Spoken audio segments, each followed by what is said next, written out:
Shalom. Halo. Apa kabar saudaraku? Baik. Puji Tuhan. Kali ini saya akan membahas satu topik, kita berharga di mata Tuhan. Apa landasan, dasar dan buktinya? Apa dampak atau pengaruh akibatnya bagi hidup? Dan apa yang menjadi bagian dan tanggung jawab kita? Itu kan kita pelajari. Bertitik tolak dari Matius pasal 6 ayat 25 sampai 34. Mari kita simak, perhatikan, ikuti dalam hati, dan saya akan bacakan untuk kita. Demikianlah bunyi firman Tuhan. Karena itu aku berkata kepadamu, janganlah khawatir akan hidupmu, akan apa yang hendak kamu makan atau minum, dan janganlah khawatir pula akan tubuhmu, akan apa yang hendak kamu pakai. Bukankah hidup itu lebih penting daripada makanan, dan tubuh itu lebih penting daripada pakaian? Pandanglah burung-burung di langit, yang tidak menabur dan tidak menuai, dan tidak mengumpulkan bekal dalam lumbung, namun diberi makan oleh Bapamu yang di sorga. Bukankah kamu jauh melebihi burung-burung itu? Siapakah di antara kamu yang karena kekhawatirannya dapat menambahkan sehata saja dalam jalan hidupnya? Dan mengapa kamu khawatir akan pakaian? Perhatikanlah bunga bakung di ladang, yang tumbuh tanpa bekerja dan tanpa memintal. Namun aku berkata kepadamu, Salomo dalam segala kemegahannya pun tidak berpakaian seindah salah satu dari bunga itu. Jadi jika demikian, Allah mendandani rumput di ladang, yang hari ini ada dan besok dibuang ke dalam api. Tidakkah Ia akan terlebih lagi mendandani kamu, hai orang yang kurang percaya? Sebab itu, janganlah kamu khawatir dan berkata, apakah yang akan kami makan? Apakah yang akan kami minum? Apakah yang akan kami pakai? Semua itu dicari bangsa-bangsa yang tidak mengenal Allah. Akan tetapi Bapamu yang di sorga tahu bahwa kamu memerlukan semuanya itu. Tetapi carilah dahulu kerajaan Allah dan kebenarannya, maka semuanya itu akan ditambahkan kepadamu. Sebab itu janganlah kamu khawatir akan hari besok, karena hari besok mempunyai kesusahannya sendiri. Kesusahan sehari cukuplah untuk sehari. Sejauh itu pembacaan firman Tuhan. Yang berbahagia tentunya Bapak Ibu Saudara, setiap kita yang mendengarkan firman Tuhan dengan serius atau sungguh-sungguh, dan yang setia memelihara dalam hidup kita hari demi hari. Kita berharga di mata Tuhan. Saudara dikasih Tuhan, topik ini menarik. Dan secara pribadi sudah terlebih dahulu memberkati, menguatkan, dan meneguhkan saya. Kita berharga di mata Tuhan. Tolong kita soroti, bukan sekedar sedang kau berharga di mata manusia. Coba kita renungkan dan hayati sungguh-sungguh, bagaimana sukacita dan bangganya kita kalau kita berharga di mata sesama manusia.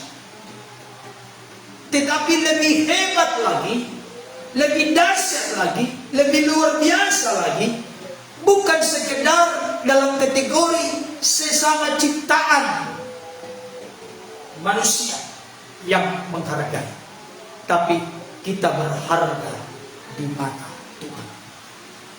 Saudara dikasih Tuhan, sesuatu yang tidak berharga di rumah tangga kita, di keluarga kita, maka hal itu biasanya langsung kita buang. Apalagi misalnya sesuatu yang baunya sangat menyengat bagi hidung kita, tidak akan mungkin kita berlama-lama mendiamkan itu di rumah. Saya pernah protes di keluarga kami. Ada apa sih? Kok kayaknya gak enak banget baunya? Langsung datang istri saya. Ya papi, maaf. Emang kenapa? Saya lupa membuang perut ikan dari pagi katanya. Jadi perut ikan itu kan ditaruh di tong sampah, tapi pertama gak diikat di plastik dan tidak dibuang ke tong sampah di depan rumah, tapi dibiarkan. Sedemikian rupa mempengaruhi emosi kita, penciuman kita, dan banyak hal. Karena tidak lagi berguna, tidak lagi berharga. Saudara dikasih Tuhan, coba kita menilai, mengerti, dan memahami siapa diri kita di hadapan Tuhan. Saya simpulkan saat ini dengan berani berkata, saya sebagai seorang hamba Tuhan, pendeta pelayan Tuhan, Bapak Ibu Saudara sebagai tubuh Kristus, gereja Tuhan, orang-orang percaya, baik sebagai pastor, penatua, gembala, kita semua tidak ada yang sempurna. Kita banyak kekurangan, kelemahan, keberdosaan, kesalahan. Kita banyak kelalaian, banyak kita abai dalam mengasihi Tuhan, dalam menaati Tuhan, hidup menurut jalan-jalan Tuhan. Tetapi satu hal yang perlu disadarkan dan diingatkan kepada kita, kita semua berharga di mata Tuhan. Apa argumentasi saya berkata kita masih berharga di mata Tuhan dan kita tak berharga di mata Tuhan? Karena Tuhan masih memberikan kita hidup, memberikan kesempatan kepada kita. Karena Tuhan masih memberikan kesehatan kepada kita sampai pada saat ini. Saudara dikasih Tuhan, coba bayangkan kalau kita tidak berguna, tidak berharga, tidak bermanfaat lagi bagi Tuhan, maka sudah segera kita hilang dari peredaran di tengah-tengah dunia ini. Maka banggalah, bersyukurlah, berterima kasihlah, meluap dari lubuk hati terdalam kita berharga di mata Tuhan. Jangan sampai kalau Tuhan menghargai kita, kita berharga di mata Tuhan. Jangan sampai ada di antara kita yang tidak menghargai diri kita sendiri. Nilai kita bukan ditentukan oleh diri kita. Harga kita tidak ditentukan oleh keberadaan kita, tapi harga kita ditentukan oleh darah Yesus yang telah tercurah di kayu salib. Kamu ditebus bukan dengan barang yang panah, bukan dengan emas dan perak, tapi dengan darah yang mahal, darah yang tidak bercacat, darah yang tidak bernoda, darah yang tidak bercela. Itu darah Yesus yang kudus, agung, dan mulia. Kalau kita sampai mendapatkan anugerah iman yang menyelamatkan melalui karya Yesus, di mana Yesus kita terima sebagai Tuhan Juru Selamat, hal itulah yang membuat kita berharga di mata Tuhan. Makanya sampai Yohanes 1:12 berkata, tetapi semua orang yang menerimanya diberinya kuasa supaya menjadi anak-anak Allah, yaitu mereka yang percaya dalam namanya. Saudara dikasih Tuhan, kita anak-anak dunia ini. Kita tergadai oleh kuasa-kuasa dunia ini. Kita adalah hamba dosa. Tapi oleh karena kasih karunia-Nya, diberikan kepada kita iman untuk percaya kepada karya penebusan, penyucian, pembenaran, pendamaiannya melalui pengorbanannya di kayu salib, sehingga kita diangkat menjadi anak-anak. Kita berharga di mata Tuhan. Mau hidung mancung keluar, mancung ke dalam. Mau waktu menikah pinggangnya 39 setelah melahirkan anak 93. Jangan berkurang harga diri. Amin. Sampai pujian berkata, engkau kan mengembang ke kanan ke kiri. Artinya makin gemuk maksudnya. Suami jangan makin kurang cinta kepada istri karena makin gemuk. Istri jangan makin kurang cinta kepada suami karena sudah mulai berkeriput di wajahnya, sudah mulai loyo, sudah mulai keriput. Jangan Bapak Ibu Saudara, siapapun kita, jangan sampai kita tidak percaya diri dalam hidup ini. Karena apa? Karena kita berharga di mata Tuhan. Saya sudah pernah menyaksikan kepada Bapak Ibu Saudara, seorang yang dibully habis-habisan oleh teman sekelasnya karena dia seorang perempuan yang gemuk.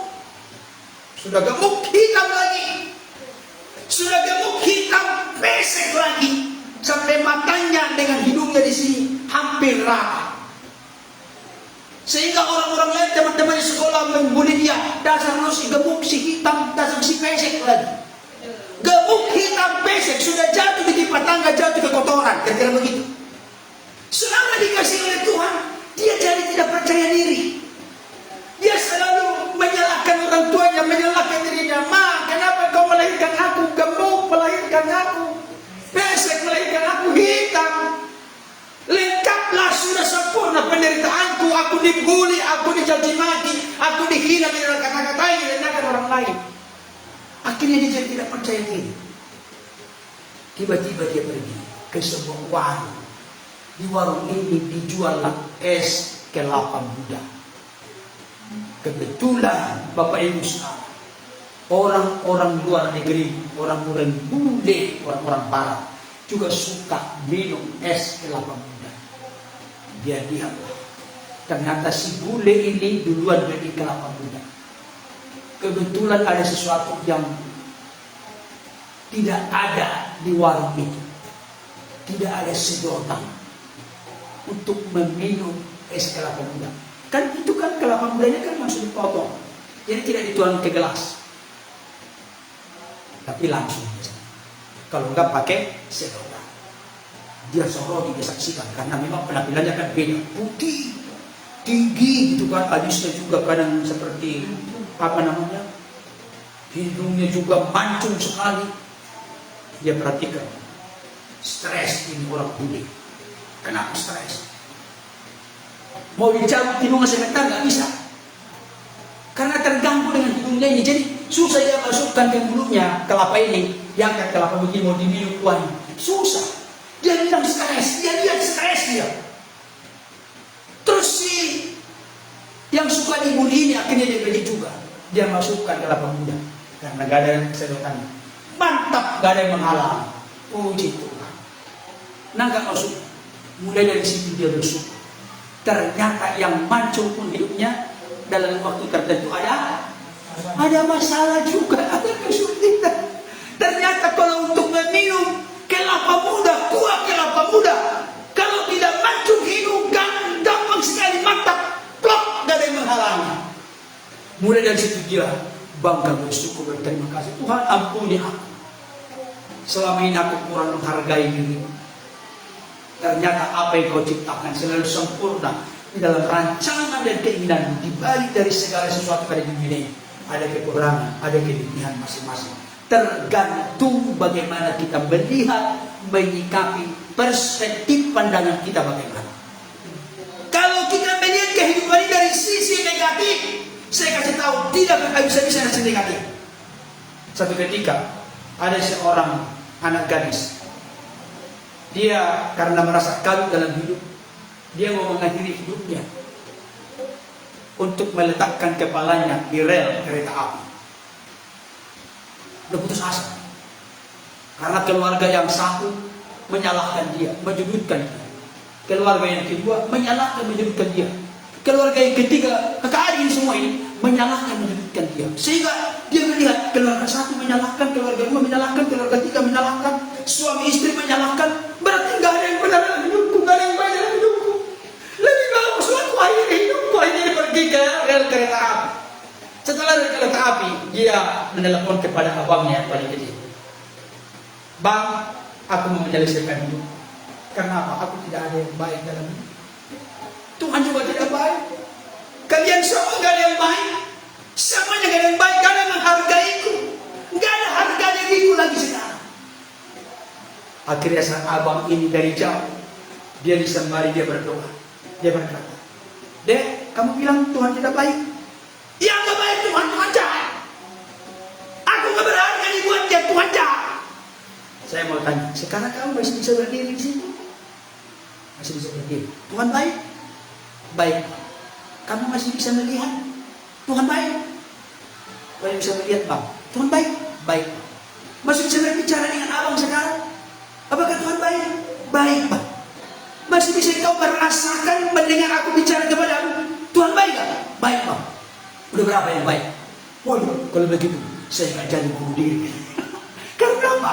Karena perspektif dalam hidup ini Dan kalau kita lihat dari sudut negatifnya, coba suami lihat istrinya, pandang.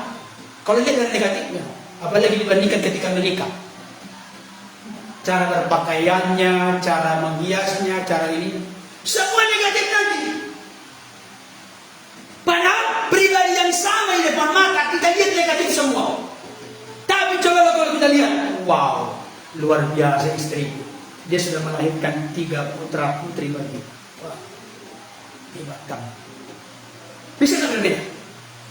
Jadi perspektif dalam hidup ini penting. Makanya dikatakan oleh firman Tuhan, janganlah engkau menjadi serupa dengan dunia ini, berubahlah oleh pembaharuan budimu. Akal budi rasio kita ini, pikiran kita ini perlu diperbaharui dan tidak bisa dicuci dengan rinso. Di balik patok kepala kita ini digergaji, baru diangkat, baru kelihatan otaknya, dikeluarin, dicuci, dirinso, jadi hancur. Tidak bisa dengan rinso, tidak bisa dengan yang lain. Dicuci, dibersihkan dengan firman. Kuduskanlah mereka dengan kebenaran. Firman adalah kebenaran. Firman itulah yang dipakai Roh Kudus untuk menyucikan, menguduskan, memurnikan, menyempurnakan pikiran kita dan hati kita. Saudara dikasih. Sekarang begini, apa buktinya Tuhan mengatakan bahwa kita berharga di mata? Kita berharga di mata Tuhan. Tadi sebenarnya sudah saya singgung. Yang pertama, tidak ada ciptaan di dunia ini yang dicipta menurut gambar dan rupa Tuhan. Termasuk malaikat tidak dicipta menurut gambar dan rupa Tuhan. Hewan makhluk lain yang kelihatan tidak kelihatan, tidak ada yang dicipta menurut gambar dan rupa Tuhan. Hanya manusia yang diciptakan menurut gambar dan rupa Tuhan. Dan manusia diperlengkapi dengan akal, rasio, pikiran. Sehingga kita dikategorikan sebagai makhluk ciptaan Tuhan yang paling mulia dari segala ciptaan Allah. Saya mau tanya, tolong dijawab. Manusia diciptakan dulu baru diciptakan langit, bumi, terang, cakrawala dan lain sebagainya. Atau diciptakan dulu terang, cakrawala, darat, lautan, hewan, tumbuhan baru manusia. Mana yang mana? Mana yang duluan? Manusia atau ciptaan lain? Ciptaan lain atau manusia? Ciptaan lain. Tahu bahwa bicara apa maksudnya? Kita seringkali keliru dan kerdil memahami. Itu menunjukkan Tuhan punya rencana yang sempurna. Tuhan itu tidak pernah terburu-buru melakukan sesuatu atau kacau balau melakukan sesuatu, tidak. Tapi terencana sedemikian rupa. Jadi semua ciptaan yang lain untuk manusia, bukan manusia untuk ciptaan lain. Ini teologi ini, prinsip ini perlu dimengerti dipahami oleh Kristen. Bukan segala ciptaan lain yang berkuasa atas manusia, tapi manusia diberikan otoritas dan kuasa untuk menguasai segala ciptaan lain. Kalau ada orang sekarang ini, Bapak Ibu Saudara, dikuasai oleh uang, dikuasai oleh yang lain selain oleh Tuhan, maka dia sedang menggadaikan otoritasnya kepada ciptaan lain yang lebih rendah kualitasnya daripada kita ciptaan yang dicipta oleh gambar dan rupa Tuhan. Apa buktinya kita berharga di mata Tuhan? Kita dicipta oleh gambar. Apa buktinya kita berharga di mata Tuhan? Karena kita dicipta oleh gambar dan rupa Tuhan. Dan gambar rupa Tuhan itu rusak oleh karena manusia jatuh dalam dosa. Kembali dipulihkan, yang bisa memulihkan adalah yang datang dari surga. Siapa yang datang dari surga? Firman-Nya telah turun menjadi manusia. Jadi ada orang di luar sana berkata, mengapa Bapak di surga saja Bapak yang baik, tapi dia rela menyiksa membunuh anaknya demi manusia. Betapa kejamnya Bapak itu kepada anaknya. Pernah dengar pertanyaan itu? Pernah dengar? Apakah Bapak di surga tidak bisa mengampuni langsung tanpa mengutus sang firman menjadi manusia, lahir dari Bunda Maria? Apakah tidak bisa? Bahkan kalian bilang tidak ada yang usaha lagi Tuhan. Kalau sudah bisa menjawab, kalau nggak bisa menjawab begini nanti bisa segera datang malam. Beralih keyakinan. Saudara dikasih Tuhan, orang mereka itu bertanya, kalau memang Tuhan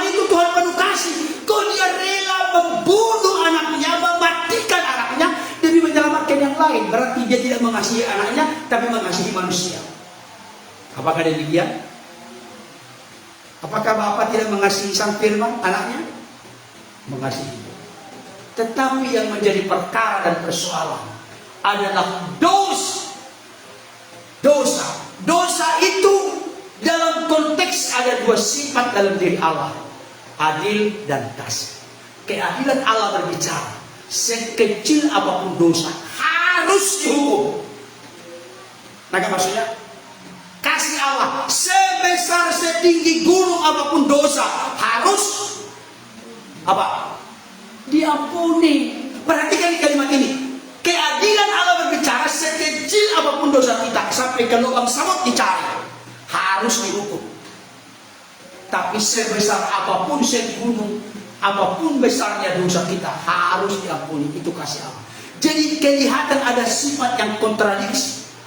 Tapi bagaimana mensinkronkan, menyelaraskan antara kasih dan keadilan Allah ini? Maka yang datang harus dari dirinya, bukan dari manusia. Karena manusia semuanya sudah jatuh ke dalam dosa. Tidak ada yang benar seorang pun tidak. Semua manusia telah berbuat dosa dan telah kehilangan kemuliaan Allah, dan upah dosa adalah maut. Maka yang datang harus yang datang dari dirinya. Dari dirinya yang tidak berdosa, berkuasa untuk mengampuni dosa. Orang berdosa bisa mengampuni dosa enggak? Apakah orang-orang tokoh-tokoh setinggi nabi, rasul, raja, perdana menteri, presiden berdosa enggak? Siapa yang tidak berdosa? Yesus tidak berdosa. Tidak ada yang tidak berdosa kecuali Yesus. Karena Yesus tidak dikandung dari natur manusia, dari benih yang berdosa. Makanya Yesus itu punya ibu tanpa punya ayah. Dalam konteks dia ada menjadi manusia, tapi dia punya ayah enggak? Namanya Yusuf, namanya ibunya Maria, tapi tanpa benih. Yusuf tanpa hubungan suami istri, dia boleh ada di dalam dunia ini. Saudara yang dikasih oleh Tuhan. Jadi kalau nanti ditanya kenapa dia rela membunuh anaknya, dia dikasihnya. Karena yang berbicara di situ bermasalah adalah keadilan dan kasih Allah. Maka harus ada yang direlakan dari dirinya, sang firman-Nya turun menjadi manusia, dan dia mati di kayu salib menebus.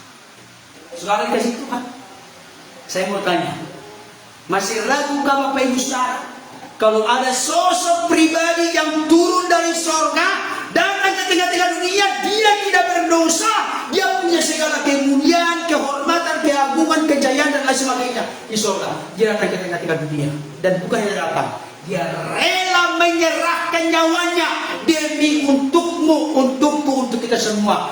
Kalau itu yang dia lakukan, masih ragukah kita bahwa kita berharga di mata Tuhan? Ada yang ragu? Katakan, masing-masing kita punya kekurangan, kelemahan. Punya nggak? Atau semuanya sudah sempurna di sini? Persis dengan malaikat, hanya berbeda dengan sayapnya doang. Apakah demikian? Kita punya kekurangan, kelemahan. Tetapi kita berharga di mata Tuhan. Katakan bersama dengan saya berharga di mata Tuhan. Kita berharga di mata Tuhan. Suamiku berharga di mata Tuhan. Istriku berharga di mata Tuhan.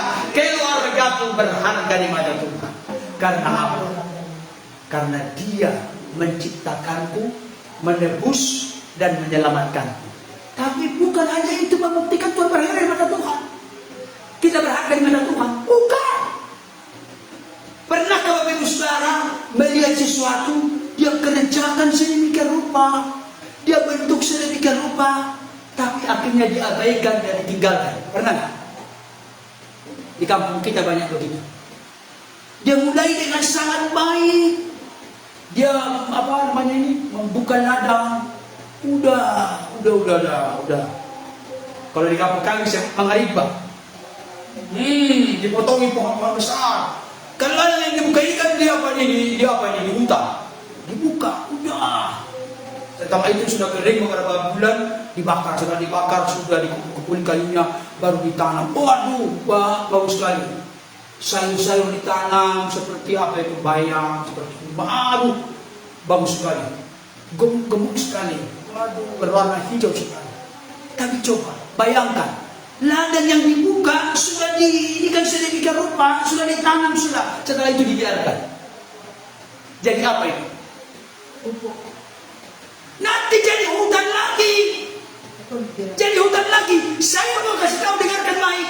Tuhan kita tidak hanya mencipta kita menurut gambar rupa Tuhan. Tuhan itu tidak hanya memulihkan gambar rupa Tuhan yang rusak melalui karya Yesus, tapi Tuhan itu Tuhan yang berjanji kepada murid-muridnya.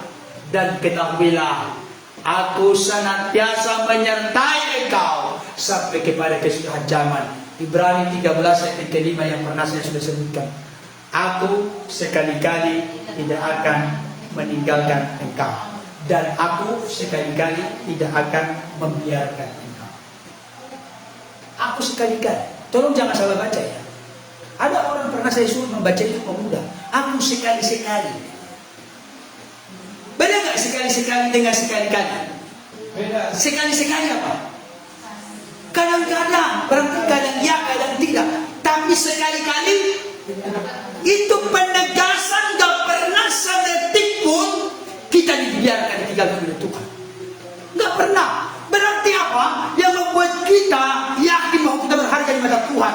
Tuhan tidak hanya menebus, menyelamatkan kita, mengangkat kita menjadi anak-anaknya, ahli waris yang keluar kerajaannya, tidak. Tapi dia setia memelihara, melindungi hidup kita. Dan itulah yang dibuktikan dari bacaan kita tadi. Apa bacaan tadi? Burung-burung di langit Tuhan pelihara, yang tidak menabur, tidak menuai.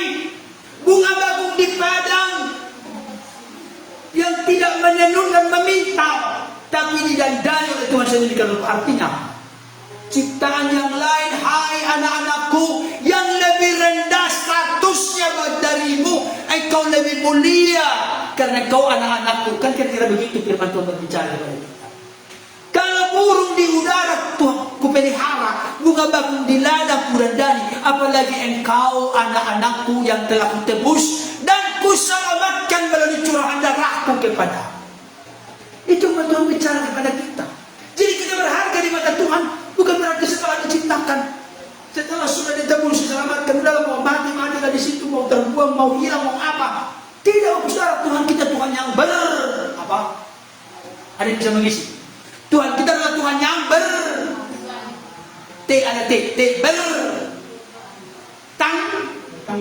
bertanggung jawab. Bukankah tadi? Ada yang masih ingat tadi? Makanya jangan hanya kata ibadah. Apa tadi tak bisa ibadah? Pertolongan kita ialah dari Tuhan yang menciptakan, menjadikan langit dan bumi, dan yang tetap setia memelihara sampai selama-lamanya. Jadi itu tuh ada maknanya. Jadi bukan hanya dibuat sebagai pentapisan ibadah kita, Bapak Ibu Saudara. Jadi apa buktinya Tuhan kita berharga di mata Tuhan? Dia ciptakan kita menurut gambar rupa Tuhan.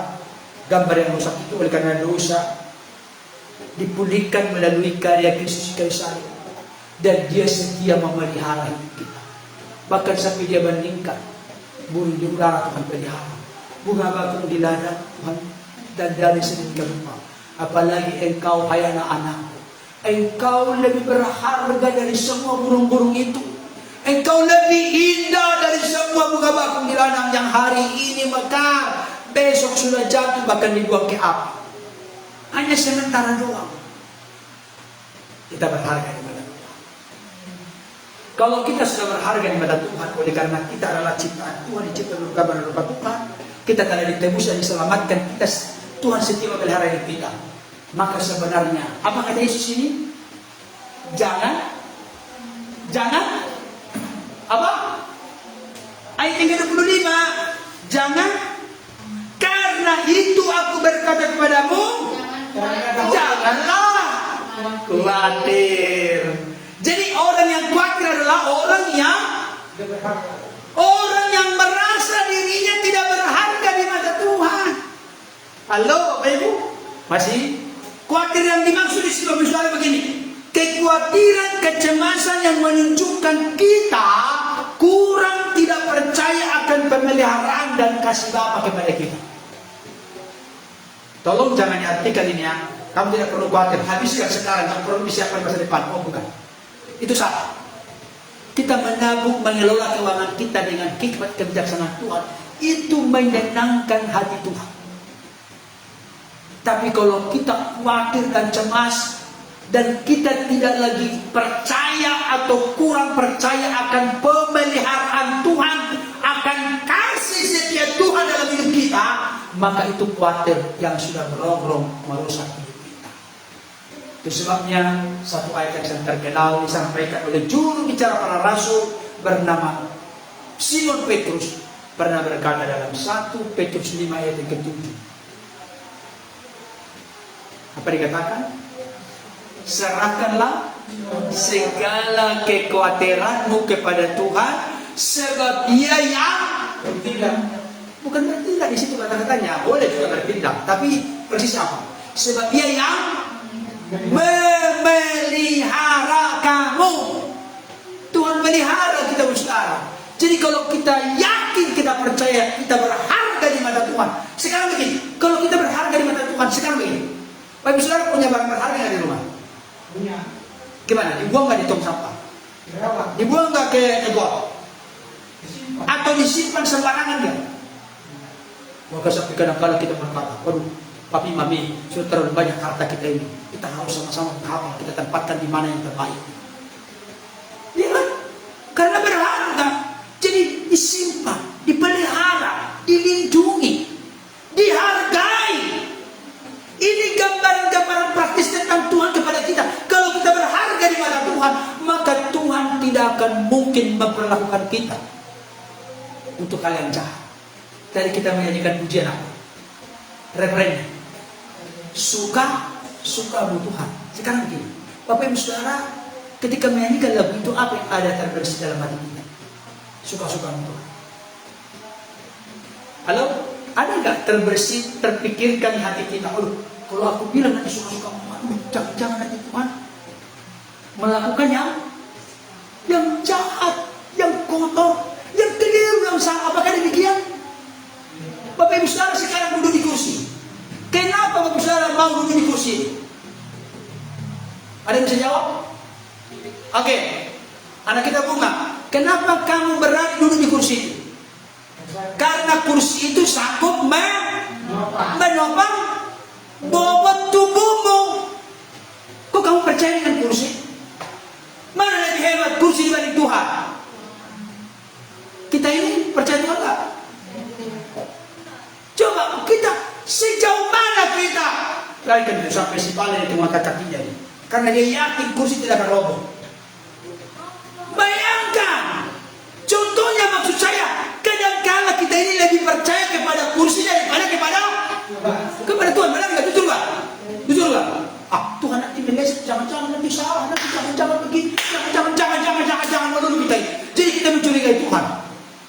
Karena kita selalu ngomong jangan. Ya sudahlah, aku ciptakan bagimu jangan. Jadi repot kita karena jangan. Jangan kan nggak jelas. Hidup kita jadi nggak jelas. Saudaraku yang dikasih Tuhan, ini penting untuk kita bersama. Sekarang begini, ada dikatakan di sini tadi sangat menegur kita. 6 ayat yang ke-31. Sebab itu janganlah kamu khawatir dan berkata, apakah yang akan kami makan, apakah yang akan kami minum, apakah yang akan kami pakai. Coba sebelumnya, ada sebelumnya dari ayat sebelumnya. Ada tadi ayat. Coba saya dibantu, ada tadi yang kurang percaya. Ayat berapa? Temukan dulu ayat yang kurang percaya. Oh iya, ayat 30. Jadi jika demikian Allah mendandani rumput di ladang yang hari ini ada dan besok dibuang ke dalam api, tidakkah Ia akan terlebih lagi mendandani kamu hai orang yang khawatir sama dengan orang yang kurang percaya. Jadi kalau kita percaya tubuh kita bisa ditopang oleh bobot tubuh kita bisa ditopang oleh kursi, berarti kalau kita kurang percaya kepada Tuhan, berarti kursi lebih hebat dari. Jawab dulu, jangan ragu menjawabnya. Berarti kursi lebih hebat dari, karena kita lebih percaya bahwa bobot tubuh kita sanggup ditopang oleh kursi. Tuhan sanggup menopang hidup kita. Sanggup nggak? Tapi realita kenyataannya, nah itulah Pak Pendeta, antara realita kenyataan dengan harapan berbeda. Makanya kadang membuat kita jadi kurang percaya, tidak percaya, atau jadi ragu dan bimbang. Orang firman Tuhan berkata, orang yang bimbang janganlah mengharapkan dia mendapatkan sesuatu dari Tuhan. Orang yang dua hati sama dengan orang yang ragu, orang yang bimbang, tidak akan tenang dalam hidupnya. Berarti yang membuat kita ini tidak tenang dalam hidupnya adalah siapa? Diri kita sendiri membuat kita tidak tenang. Kenapa? Kita tidak percaya kita berharga di mata Tuhan. Kita tidak percaya Tuhan pelihara hidup kita. Sampai ada lagu yang diciptakan dari pujian ini. Jangan kamu khawatir, burung di udara dia pelihara. Jangan kamu khawatir, bunga di padang dia hiasi. Jangan kamu khawatir, apa yang kau makan, minum, pakai. Jangan kamu khawatir, apa? Bapa di surga memelihara. Bait kedua paling bagus apa ya? Aku tidak khawatir, burung di udara. Itu kalau dari jangan kamu khawatir itu menyuruh orang kepada orang. Kalau aku tidak khawatir itu proklamasi pernyataan iman. Aku tidak khawatir, burung di udara dia pelihara. Artinya aku tidak khawatir karena burung di udara Tuhan pelihara, apalagi aku, itu pengertian. Aku tidak khawatir, bunga di padang dia hiasi. Kalau Tuhan hiasi dan dani bunga di padang, apalagi aku tidak mungkin dibiarkan terlancar. Itu maksud Tuhan setia memelihara hidup kita. Nah sekarang supaya kita diteguhkan dan dikuatkan, yakin terus bahwa kita berharga di mata Tuhan, kita dipelihara oleh Tuhan, dan kita tidak perlu dikuasai ketakutan, kecemasan, kekhawatiran yang membuat kita akhirnya tidak percaya atau kurang percaya akan kasih dan pemeliharaan Tuhan. Bagaimana supaya tetap konsisten kita percaya kepada Tuhan, bahwa kita berharga di mata Tuhan? Jawabannya adalah ayat 33, kita baca bersama-sama. Ini kuncinya. Ayat 33. Mari kita baca sama-sama. 2 ya. Tetapi carilah dahulu kerajaan Allah dan kebenarannya, maka semuanya itu akan ditambahkan kepadamu. Ini rumusnya Bapak Ibu Saudara. Kita berharga di mata Tuhan, amin. Kita dipelihara oleh Tuhan, amin. Karena itu kita tidak perlu dikuasai oleh ketakutan, kekhawatiran, kecemasan dalam hidup. Tapi kita ada tanggung jawab, ada bagian kita yang tidak boleh kita abaikan, tidak boleh kita pandang sebelah mata, tidak boleh kita remehkan. Apa itu? Carilah dahulu kerajaan Allah dan kebenarannya. Ini menjadi bagian kita. Ada di sini kata-kata penting perlu kita soroti. Carilah. Kata carilah itu memiliki arti adanya keasikan, asik, adanya keseriusan yang terus-menerus, berusaha sungguh-sungguh dan tekun untuk memperoleh sesuatu. Itu maksudnya. Kata mencari di situ bukan begini. Bapak Ibu Saudara pernah mencari sesuatu yang hilang? Bapak Ibu Saudara serius nggak mencari? Jawabannya bukan itu yang tepat sebenarnya. Apa dulu yang hilang itu? Kalau yang hilang itu kancing baju, serius nggak? Semua keluarga kerahkan mencari semua. Kancing baju yang hilang, kancing baju seperti ini. Udah paling 500 perak. Tapi kalau yang hilang itu sesuatu yang sangat penting dan berharga, misalnya cincin 50 gram jatuh di lumpur, kira-kira bagaimana? Ya udah, ikhlaskan aja gitu. Ada di sini 50 gram, 50 kali 10 sekarang berarti berapa ya? 50 juta dong. Kan 1 juta sekarang 1 gram.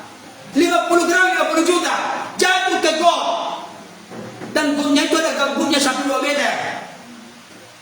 Ayo, ikhlaskan aja gitu. Ada. Misalnya ini Bapak Bunga, 5-5-nya disuruh turun ke bawah.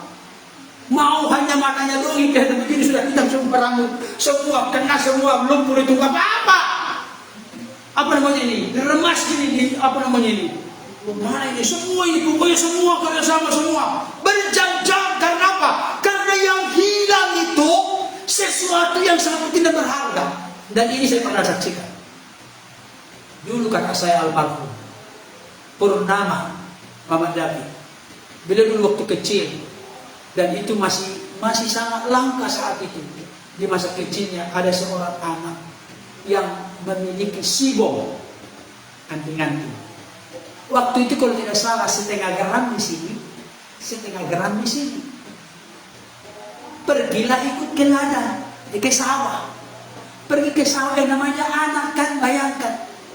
Bahasa Inggrisnya gecok kali pun. Paling super sibuk, dia ingin menanam padi, bayangkan. Padahal nggak jelas bagaimana gandrungnya itu. Dia rindu, dia ikut bermain lumpur. Tiba-tiba saudaraku kupingnya gatal. Setelah gatal udah digaruk, ternyata karena saking garuknya semangatnya jadi jatuh setengah gram. Tahu nggak? Kalau nggak salah waktu itu yang menanam padi ada sekitar 10 ekor, 10 orang. 10 orang menanam padi. Semuanya stop menanam padi karena dia lihat ini kakak saya Muhammad David Purnama ini. Dia menangis karena dia sangat sayang dengan cincinnya. Kebetulan juga dia takut nanti dimarahi papa. Iya kan, memperjuangkan memberi setengah gram loh. Kalau nggak salah, memang kalau di kampung kita itu apa namanya emasnya bagus, 24. Bagus sekali emas boba itu bagus. Tapi di Jakarta ini kurang dihargai karena apa? Terlalu meleleh, gampang meleleh kan, terlalu gampang berlipat katanya. Tapi sebenarnya karena sangat murni sekali. Saudara kasih Tuhan semua yang menanam padi stop semua. Sampai ada 1 jam lebih itu dicari semuanya. Aduh, yang namanya kecil setengah gram, bayangkan. Sampai 1,5 jam karena dia lihat nggak tega, yang menanam padi ini nggak tega melihat kakak saya nangis. Dia juga ikut cari sampai nunggu begitu, aduh kasihan. Setengah gram, bayangkan saat itu masih 2.500 1 gram. 2.500 kan? 5.000 ya? Kalau nggak salah 25.000. Karena waktu itu dolar masih 2.500. Nangis dia berang-berang, bayangkan. Jadi yang mencari ini menunjukkan sebuah keseriusan. Saudaraku yang dikasihi Tuhan, ada keasikan yang terus-menerus. Tidak bosan-bosan karena sesuatu yang mau dicari, sesuatu yang penting. Apakah kita demikian dengan Tuhan? Coba kita baca dulu perbandingannya. Matius 13 ayat 45. Mari buka ke sebelah kanan. Matius 13 ayat 45.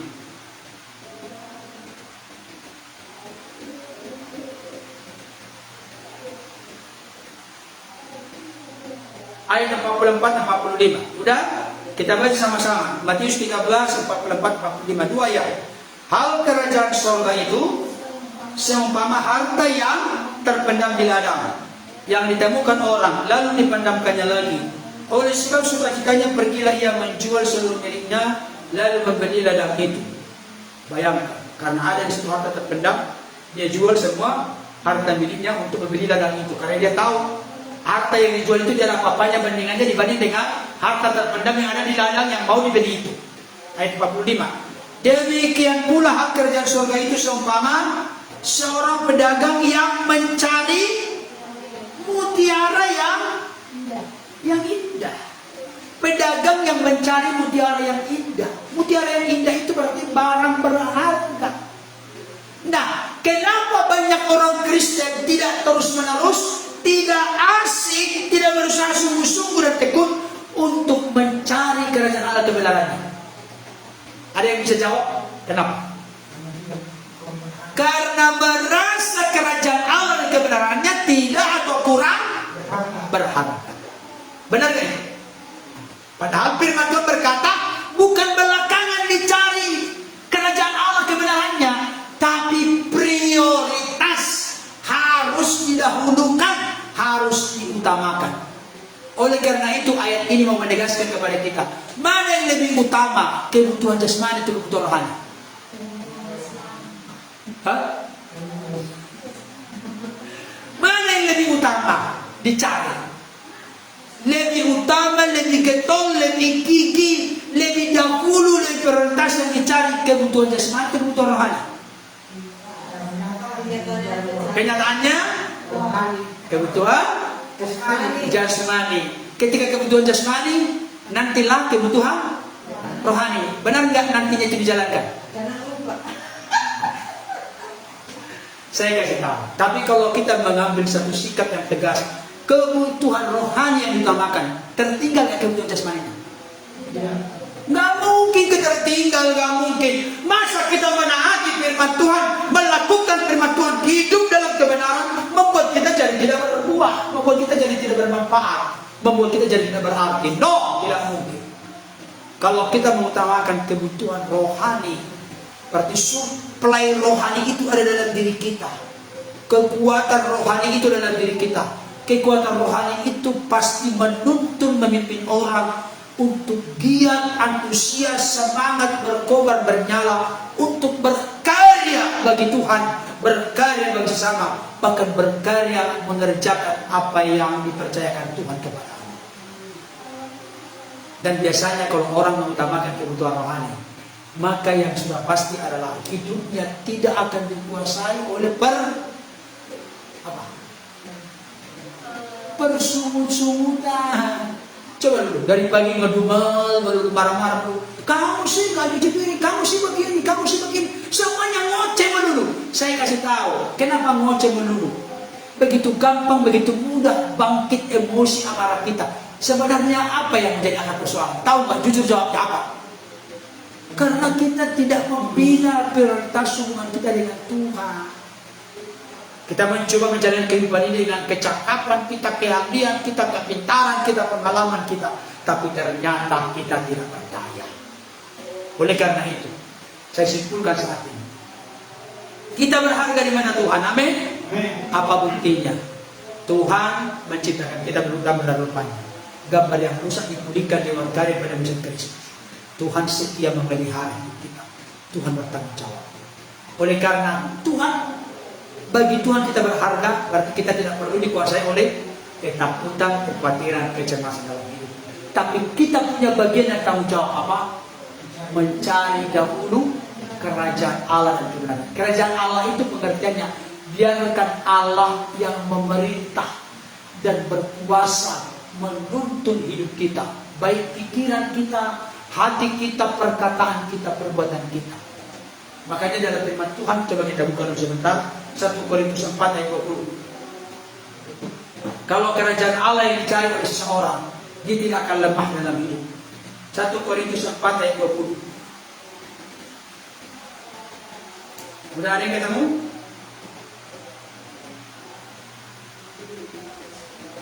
Dua ya.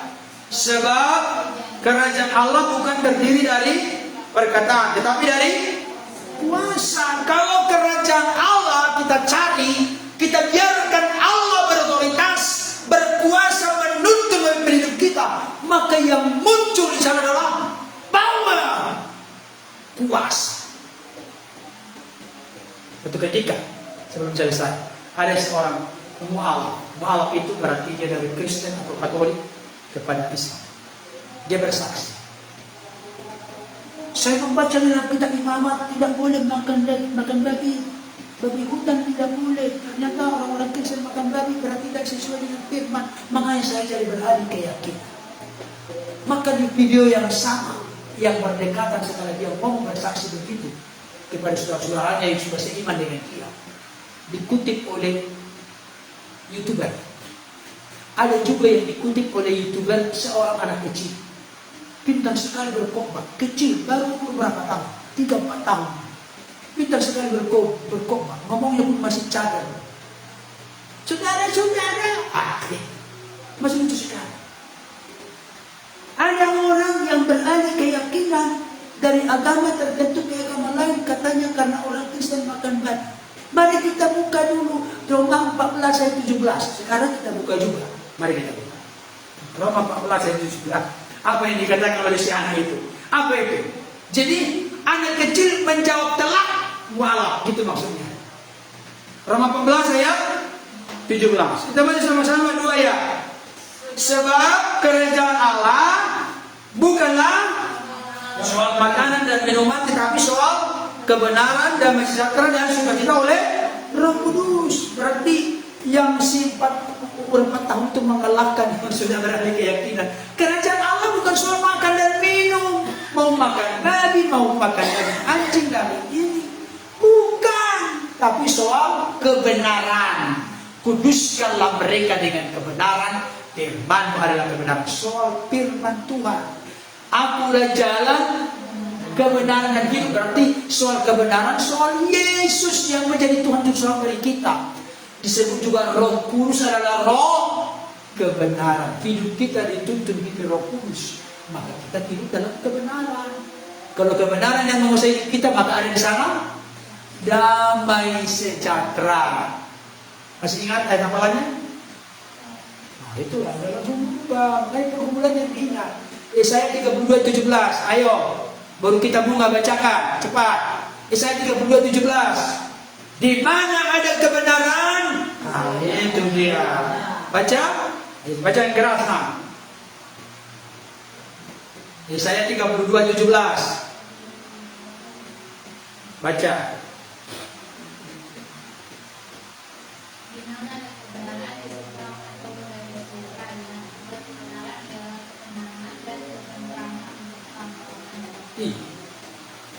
Di mana ada kebenaran? Kamu jangan lagi jawab sekarang. Di mana ada kebenaran? Di dalam hatiku, dalam hidupku. Berarti di sini tumbuh. Apa tumbuh di sini? Kalau kebenaran yang di sini, berarti yang tumbuh apa? Damai sejahtera. Akibat dari kebenaran, ketenangan dan ketenteraman untuk selama-lamanya. Jadi kalau kebenaran menguasai kita, memimpin kita, kita hidup dalam kebenaran, berjalan dalam kebenaran, melakukan kebenaran, maka yang muncul damai sejahtera. Jadi kalau tidak ada damai sejahtera, bersungut-sungut dari pagi sampai malam. Saya kasih tahu, bukan kebenaran dalam diri kita. Jujur saja lah, gak usah kita mengelak, gak usah. Kadang-kadang kita ini gak berubah karena kita gak jujur. Aku ada kebenaran, tapi emosi-emosi kita tidak bisa, gak ada. Bohong-bohong itu. Luruskan motivasi kita. Kiranya firman Tuhan ini menjadi berkat bagi kita. Amin. Kita berdoa.